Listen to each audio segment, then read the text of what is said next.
Okay, so I'm just going to do a brief refresher from Monday night's class. Based on some of the requests, one of the things I wanted to go over were some pretty basic things, like just what I do for centering. And it's not the only way to center, but it is something that I would like to show you. And if it works for you, then you can incorporate that in the way that you center. But a lot of people were asking how to get clay up from the base or from the bottom and incorporate that into the wall. So I'm just going to kind of review that again. Got my clay here. I have two buckets, one of water and one of slip and a brush, so that I can use the slip to brush that water just where I need it when I need it. I use a variety of ribs. I like to use a real rigid square rib for compression. And then I have this little flexible rib that I use to give myself some shape and tightening up the surface. And then I have a wooden rib that I use on the inside to push the piece into the form that I'm going for. So the first thing I want to do is just talk a little bit about centering. One of the people were using a centering position or hand position like this, which if that works for you, that's fine. Other people were using hand positions like this. I use one that I learned actually back in high school with slight variations, but I'm using this part of my hand to push the clay that way, and then I'm kind of wrapping my thumb around the top corner of the piece of clay that I'm centering so that I don't get a real sharp edge. I want a nice round mound, and I've started opening the clay when it's a nice tall round mound of clay that is centered. And so I just wet my hands and just put enough moisture on the surface just to make it nice and slippery. And I mentioned that I just kind of hesitate here just to kind of get my hands nice and slippy. All right, so the pressure is here. And the difference for me is instead of starting like this, I'm going to start with my hand kind of flat over the top, and I'm going to take some clay from the top and push it down to the bottom where the clay and the bat come together. And the reason for that is this portion of the clay tends to be the area where the uncentered clay hides. So if we can really focus on centering this part of the clay, we'll be better off once we start opening and pulling that. So this is what it looks like. This hand is over here, and my friend Bill Negengast uses only the one hand. So this is really important to try to learn how to control that clay with one hand.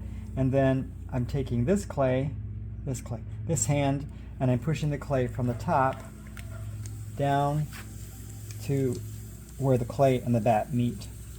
So already I'm trying to really control that. So you go back up to the top, bring the clay down to the bat, and then you get this traditional mound of clay that normally we start at the base and bring the clay up and back down. So I'm going to bring the clay down into this mound again. Now the top part is coming into center, but that part also still uncentered. So I'm going to take the clay and move the clay down to the bat. Now you can see that's getting even more centered. So you do that several times, and it just helps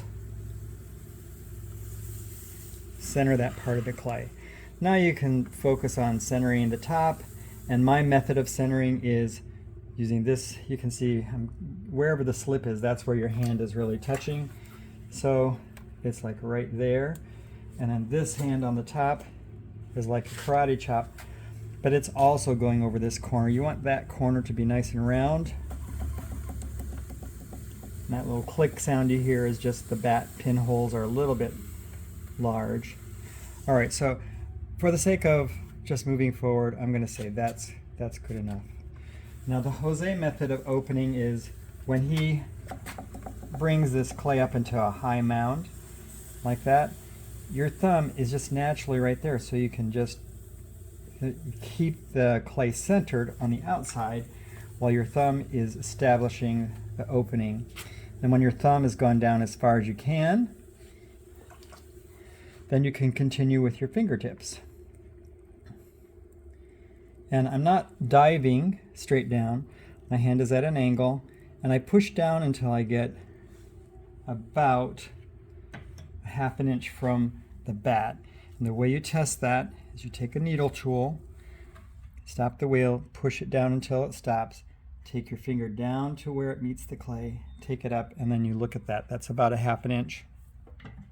So the reason I use the 1/2 inch is I want a nice deep foot trimmed on it. Also, if I'm cutting the clay off, the wheel and the wire happens to just raise up a little bit, that's not such an issue. You can always trim clay away. All right, so now I'm going to go back down to center, the lowest point, and I'm just going to pull my fingers back towards my center and try to keep that bottom nice and flat. And this is one of the things we weren't doing in class last night. I noticed people had a narrow opening or no opening at all. You want at least, for what the shapes we're going after, you want at least a 3-inch opening, which this is probably a little bit more than that. But then you just push the clay from the outside to the inside to relieve that tension from stretching the clay out. And then this is actually compressing the bottom a little bit and also making it nice and smooth. All right? So for some of the things we're doing, it's really important to make sure that that's compacted, compressed, and smooth. A lot of people like to put in a nice throwing ring, which is a nice decorative touch, but it really does cause more problems for us later for many reasons. So I like to smooth that out. All right, so the next thing we're going to do is I like to just encompass this wall of clay with my finger wrapped over it on this side, and then I'm going to, on the other side, I'm going to pinch the clay and bring it up into more of a cone shape. And also what I'm doing with this step is I'm trying to recenter this wall. So I pinch until it feels centered, and I pinch and bring it up until it feels centered. I'm not trying to make it thinner. I might be trying to make it more uniform, but it really is just to change the direction of that wall more into a cone shape and also recenter this wall. Now I'm ready for my first pull. And we talked about, I like to use the thumb pull.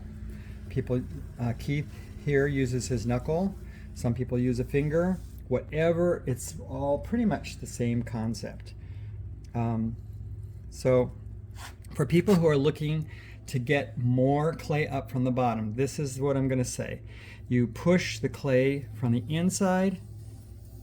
Now if you look at the inside, I've made that much wider than I wanted it to be. But what that does is it creates a natural groove for my finger on the outside. And as I move that clay up, it closes that inside foot dimension back up again. And it really provides a lot of clay for me to pull up in my first pull. Now, if you look back on the inside, that diameter might be wider than you need, but you can easily, first I'm going to compress the rim on the top, you can easily change that. Now if you just keep watching the inside. All right, so watch what happens when I collar this on the outside. Now I've got a really nice narrow base. So instead of starting with a narrow base, you can always collar from the outside as you're preparing for your next pull. Push the clay out from the inside and then bring that up in the wall. So we did not go over that in class, but what we're trying to do is create a nice cylinder, and then we can start shaping from there. All right, so I think that's enough for now. I just wanted to go over those two things because one of the questions was, how do we get more clay up from the base? And I can, if you look at the inside, you can see it's kind of got some wobbly shapes to it, but I'm going to show you again how we pull more clay up from the bottom. So most people would be happy with this. It's relatively narrow, not narrow, but uniform in thickness. All right, so I'm pushing from the inside. You see how that creates a lump there? You get your finger under the lump and you pull that up into the wall. Okay. All right, so I believe that's enough. We can talk more about shaping in class, because you could take this, make a vase out of it or a bottle out of it, a nice tall bowl, and it's a little more decorative rather than a functional bowl. All kinds of things you could make out of this. Even a moon jar.